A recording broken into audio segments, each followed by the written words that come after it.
venido de tierras lejanas, he venido. Queridos radioescuchas, y en esta ocasión también video escuchas para nuestra televisión, estamos transmitiendo desde la Fonda San Ángel con nuestro anfitrión Roberto González.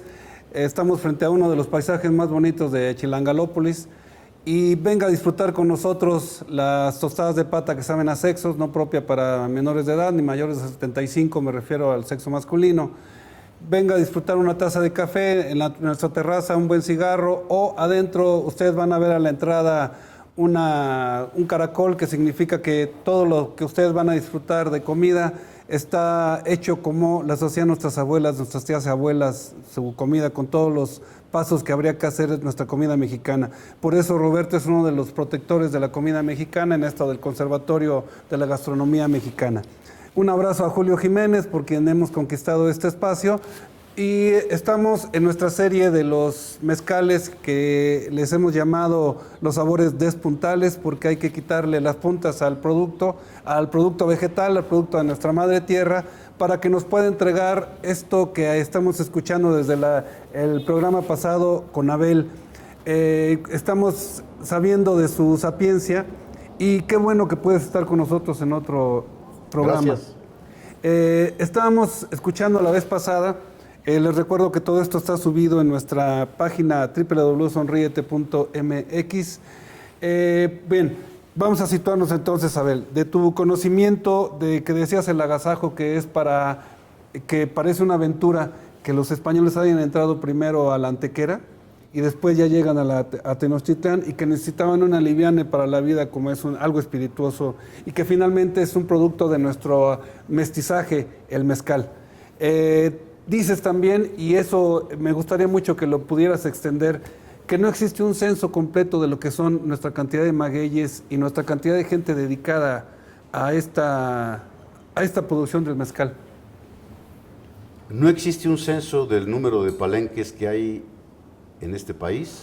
Me refiero a los pequeños talleres o fabriquitas artesanales y familiares para producir mezcal, porque quiero aclarar que hay 3 tipos de mezcales. El mezcal de hacienda, que era el que se hacía en mi tierra, en Jaral de Berrio.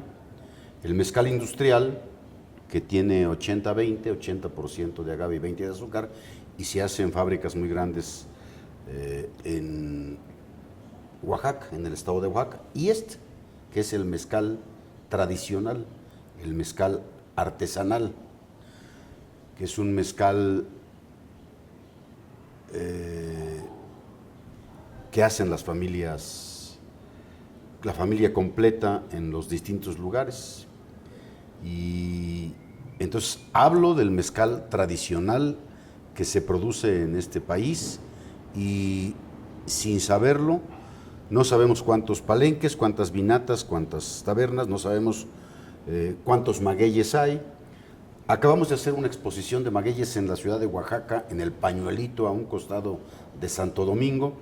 ¿Qué es el Pañuelito? El Pañuelito es una plaza a un lado de Santo Domingo, donde acostumbramos reunirnos los maestros y maestras del mezcal tradicional de Oaxaca para vender el mezcal, para dar conferencias, para hacer degustaciones, y en este caso hablo de una exposición de magueyes. Cada región, cada maestro de cada una de las regiones de Oaxaca llevó sus magueyes.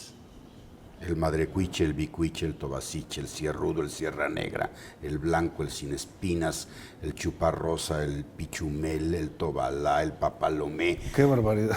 Hicimos una gran exposición de magueyes y le pedimos a la CONAFOR, con la cual nos vamos a reunir el día 13. La Comisión Nacional. Consejo Nacional Forestal. Consejo. Que nos echara una mano para hacer el catálogo de los magueyes silvestres por región, y que nos echara una mano para ver con detenimiento si había 9 en peligro de extinción. Nosotros lo sabemos porque lo hemos visto.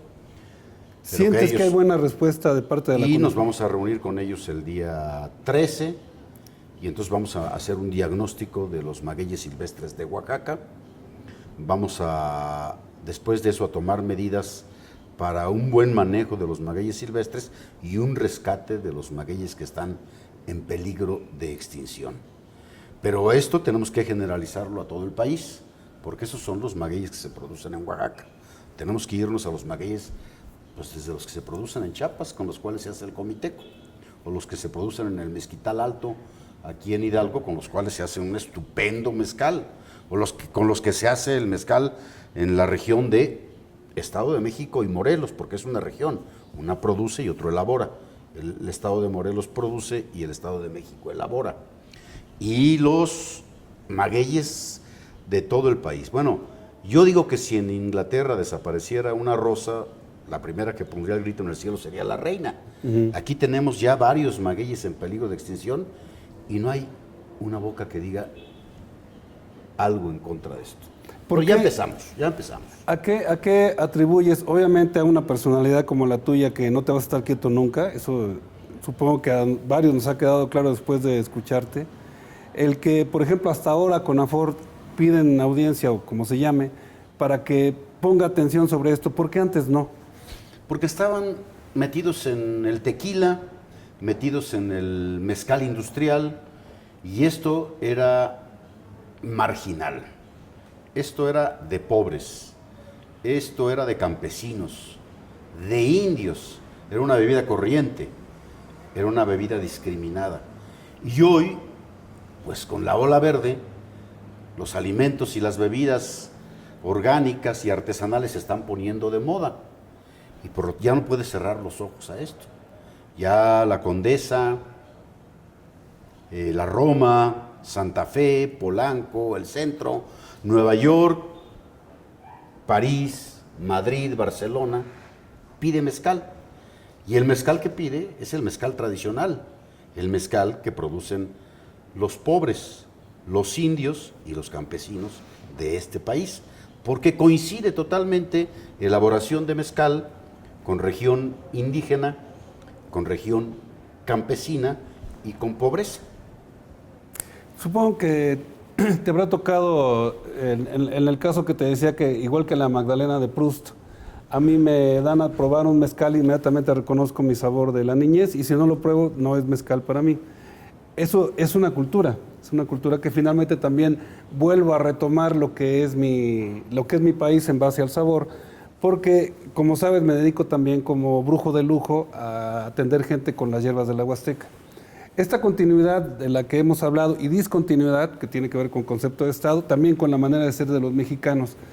Te platico una historia. 25 años después de que yo vengo para México y mis sobrinos nietos están en el mismo colegio que yo, y ya ahora, producto de la modernidad absurda, ya no se permite el comercio callejero y entonces ya no se puede vender quiote a la salida de la escuela. Entonces tienen que estar escondidos ellos. Entonces mis sobrinos me platican, van y está cortando el quiote y pasa una señora y le dice al quiotero: no les dé eso a los niños porque los va a volver alcohólicos.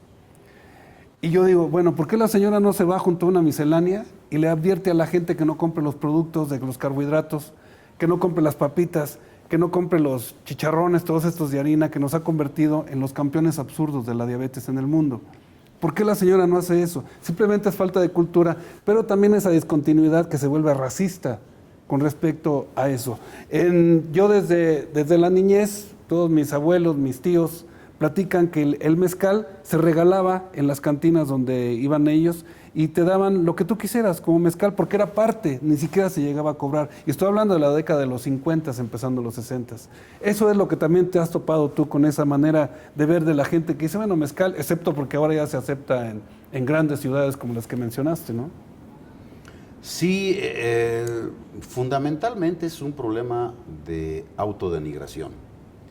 Lo que estamos haciendo con este proyecto que tenemos, que es un proyecto cultural, es un proyecto ecológico, un proyecto de organización social, le estamos devolviendo a la gente el orgullo de ser campesino, el orgullo de ser productor de mezcal, la seguridad de que va a ser bien recibido, y estamos abriendo un espacio para que los hijos ya no se vayan de braceros o que migren a los Estados Unidos a trabajar, sino que ya también se sientan orgullosos de su padre, de sus abuelos, de su historia, y que se queden a elaborar el mezcal. Ya hay casos clarísimos donde los hijos se quedan a elaborar el mezcal y hay nuevas generaciones haciendo este mezcal. Ahorita lo que tenemos que pasar es a formar, a organizar, a elaborar las marcas colectivas, porque el mezcal, lamentablemente, el buen mezcal que nosotros bebemos todavía en estas zonas de la ciudad que te comentaba, es mezcal que te venden las marcas, y las marcas están en manos de gente de la clase media. No digo que sea ilegal, de ninguna manera.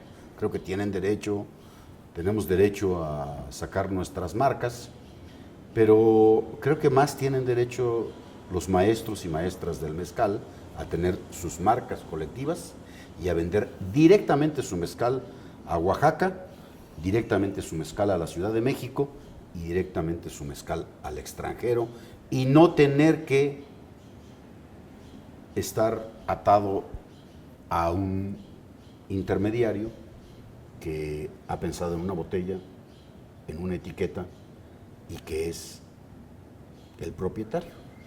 Pero eso también nos pega en lo que nos define como cultura mestiza, la confianza. Eso del tener que asociarse, bueno, pues, hacer la etiqueta colectiva. ¿Eso le ves problema tú o sí se puede lograr, se está logrando? Sí se está logrando, pero es un gran problema porque las tradiciones y la cultura de la colectividad no tiene mucha fuerza y mucha presencia en este país, hay que rescatarla. Eso es lo que estoy haciendo yo. Mi trabajo está enfocado a la organización para que la gente se sienta segura, para que la gente se sienta orgullosa de lo que hace, para que sea bien tratada y para que no sea discriminada y no sea objeto de racismo por parte de las autoridades o por parte de los consumidores o por parte de las gentes con las cuales interactúan. Creo que uno de los objetivos fundamentales es que los maestros y maestras del mezcal se sientan orgullosos de lo que son y de lo que han sido, porque además ellos son producto de una gran tradición, son hijos de...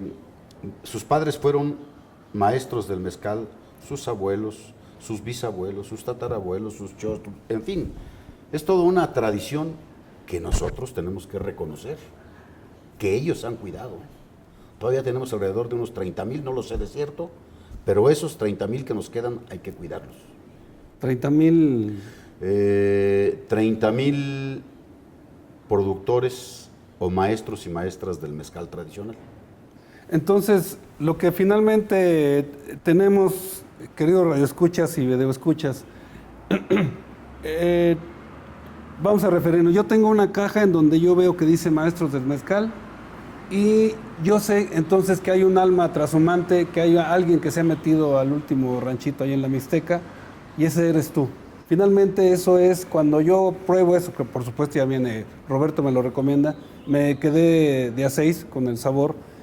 Y eso eres tú. ¿Qué te hace ir rancho por rancho? ¿Qué te hace ir, bueno, rancho, no sé cómo le llamarás, pueblito? Sí, es rancho por rancho, municipio por municipio. Acabo de regresar de la Mixteca Alta, donde se produce papalomé, mezcal de horno, mezcal de cuche, cucharilla y también espadín. Pero se están perdiendo. Se está perdiendo el papalomé, y allá hay toda una región donde no hay papalomé. Y quedan solamente dos pueblos, uno que se llama Yutanduchi y el otro que se llama Sindihui, donde hay papalomé, que es primo hermano del Tobalá, uno de los mezcales más populares, y es donde menos se produce mezcal. Pero ahora empezamos ya una campaña para tratar de que la gente corte y siembre. Corte 1 y siembre 10. Y yo me meto a esos lugares porque es la única manera de conocer lo que es el mezcal tradicional. No hay manera de ir solo a las cabeceras, hay que ir a los pueblos donde se produce, a Río Minas, a San Antonio, a Chidoco, a San José, a San Isidro, a Teozacualco, son los pueblos de la Mixteca Alta. Hay que ir a Yutanducha, hay que ir a Sindigüe, hay que pasar a Infiernillo más adelante, y es como uno conoce cuál es la verdadera situación del mezcal tradicional. Yo doy mi opinión no porque tenga los datos, las estadísticas y los estudios en la mano, porque no existen, sino porque lo he visto y conozco a la gente, conozco las fábricas, las pequeñas fábricas, y sé por lo tanto pues cómo masca la iguana en cada una de las regiones productoras de mezcal de Oaxaca y del país. Como ustedes están viendo, queridos radioescuchas, estamos viendo también de qué lado masca la iguana, ¿no? Del que le da la gana. Porque así es las discontinuidades de nuestro proceso cultural, y sin embargo te estamos escuchando sobre la cultura que tienes a través de eso, porque hay una cosa que quiero compartir contigo, Abel. La experiencia que tengo de dar clase aquí en nuestra querida UNAM, los muchachos siempre tienen mucha confianza de lo que es el Internet. Si tú te metes, digo que cualquiera de nuestros radioescuchas o videoescuchas se meten a Internet y tienen una cultura que precisamente no es la que nos estás comunicando. No hay ninguna cuestión confiable más que lo que sería la cuestión industrial, que eso no lo toca el Internet.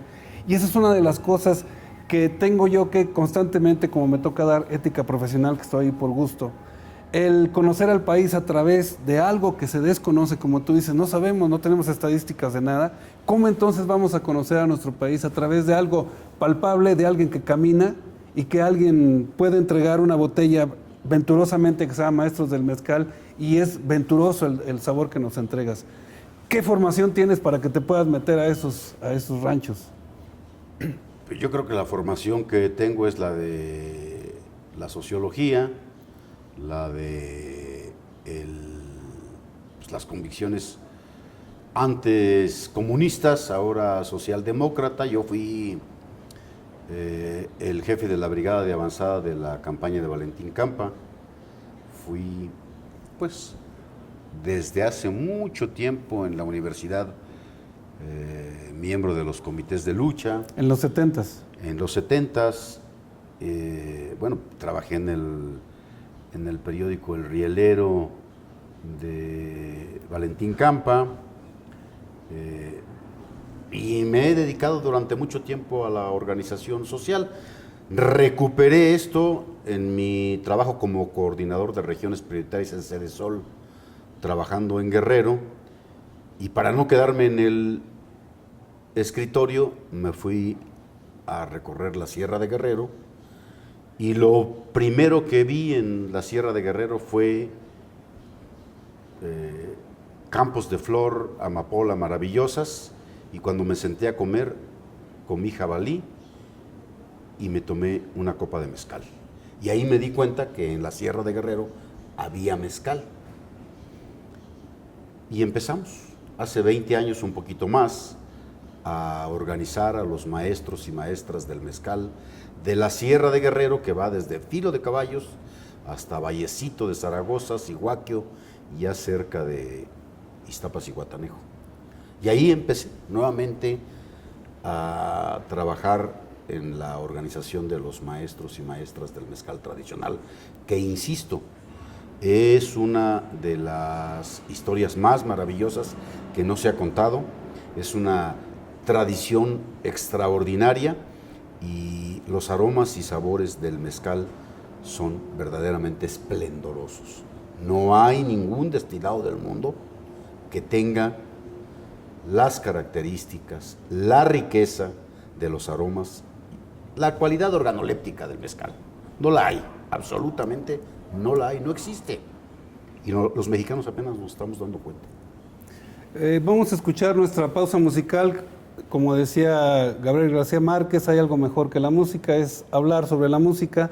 Vamos a escuchar un track del disco de Sones de Tierra y Nube, de esta extraordinaria labor que hacen con los niños mijes, niños y niñas mijes. Vamos a escuchar nuestra pausa musical.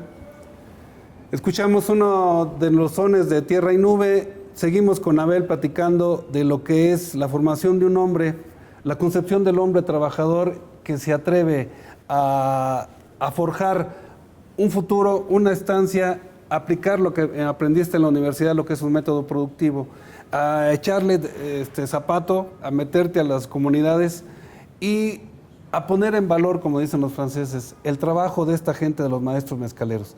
Qué orgullo, te lo digo, y no es caer en la necedad o caer en un falso patriotismo.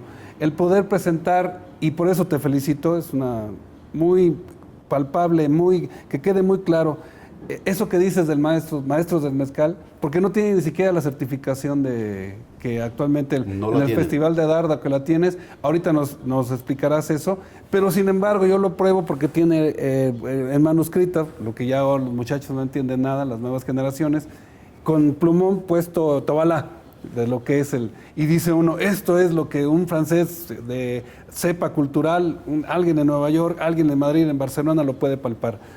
A ver, ¿qué nos cuentas al respecto? Pues es como el huevo y la gallina. Van los maestros y maestras del mezcal a vender su mezcal en la ciudad de Oaxaca y les dicen, ¿y tu certificación? La certificación ha de salir con unos 18, 20 mil pesos, la gente no tiene para certificarse.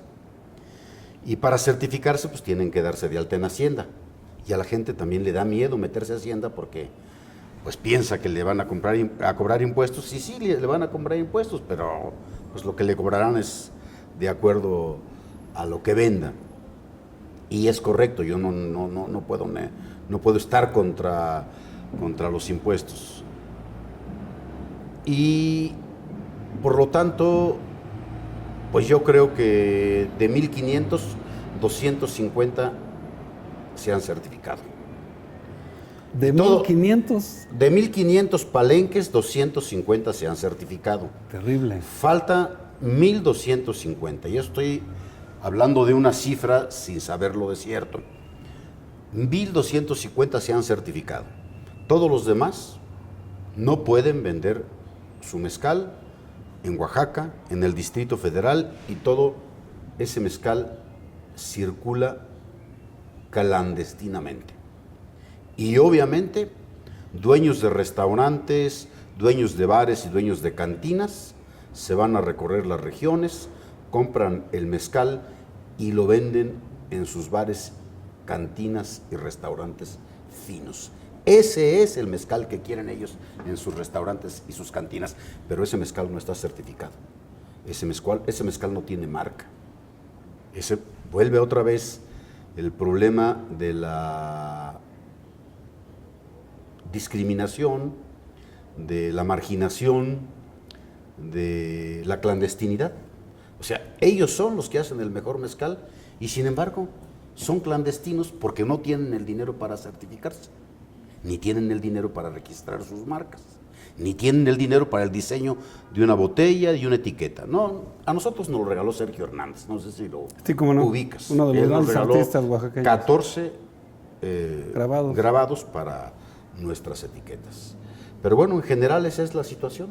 Nosotros creemos que el gobierno debe tener un programa masivo que facilite la certificación de los maestros. Sé que hay alcoholes superiores y sé que hay acidez en la producción de ese mezcal, lo sé de cierto, pero en general el mezcal es una bebida noble, exquisita, que se vende en los mejores restaurantes, cantinas y bares de la Ciudad de México y del mundo. Y a nadie le ha pasado nada. Queridos radioescuchas y también videoescuchas, estuvimos escuchando a Abel. Me gustaría, si se puede, si tienes tiempo, Abel, poder rascarle un poco a la historia personal para ver cómo te has visto en este país del que ahora se da tanto de hablar mal. Que ahora, el escucharte a ti, hay un proyecto de futuro, hay un proyecto de gente que camina su país para que finalmente sea un proyecto productivo para poner en valor lo que es nuestro conocimiento de una planta como es nuestros famosos magueycitos. Te agradezco tu tiempo, muchísimas gracias por estarlo compartiendo con nosotros.